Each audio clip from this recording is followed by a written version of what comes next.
covered the 12 pieces that I thought were really important for helping a business be successful. There's two sides of it, foundational side and operational side. And most people are very focused on operational, marketing, sales, recruiting, hiring, like that kind of stuff, production. But they're very rarely focused on leadership, culture, process, HR, finance, and accountability. When we set proper expectations, we tend to do pretty well. But most people do that shoot from the hip or verbally and that kind of stuff. They don't document things. And so what somebody hears may not be what they take away from your conversation. And you might say it differently to the next person. So then you start getting this drama and chaos and all these different things that happen in these businesses. So when it comes to somebody coming to us, they start with the business thing. They see the results of what we've done.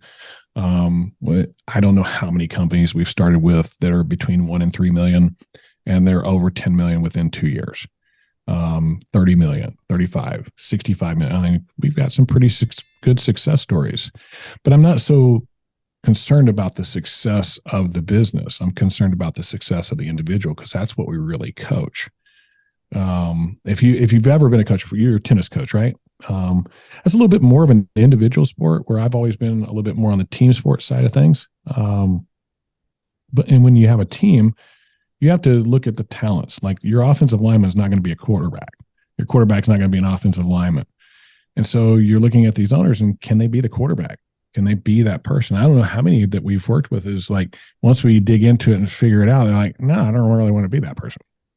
Right person, right seat is always what they talk about. Yeah. And most of the time the owner goes, I can't be anything but the owner because I'm the owner, right? Well, the reality is I've coached several companies where the owner is actually just a sales guy, goes out and sells all day long. Got a great team of leaders running his business.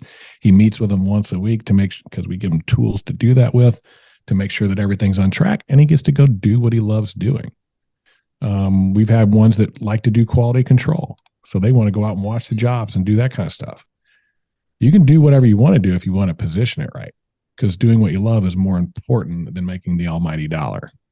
And you're put in the position, in the role, whether you're the owner or not, that you are going to be most successful at, and putting someone else in the role that maybe you were doing before as the quote unquote CEO that is much better at it than you are. Oh, I know there's lots of people better at being a CEO than me. Yeah, for sure.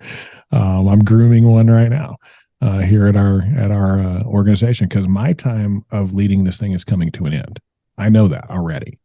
There are people that are better at that than I am. I'm finding the same thing in my organization as well. They should go do that because they love it. It's their thing. I'm really good at coaching, creating educational content, that kind of stuff. Writing, enjoy writing. So those are the things I'm going to do to facilitate the success or failure of this business.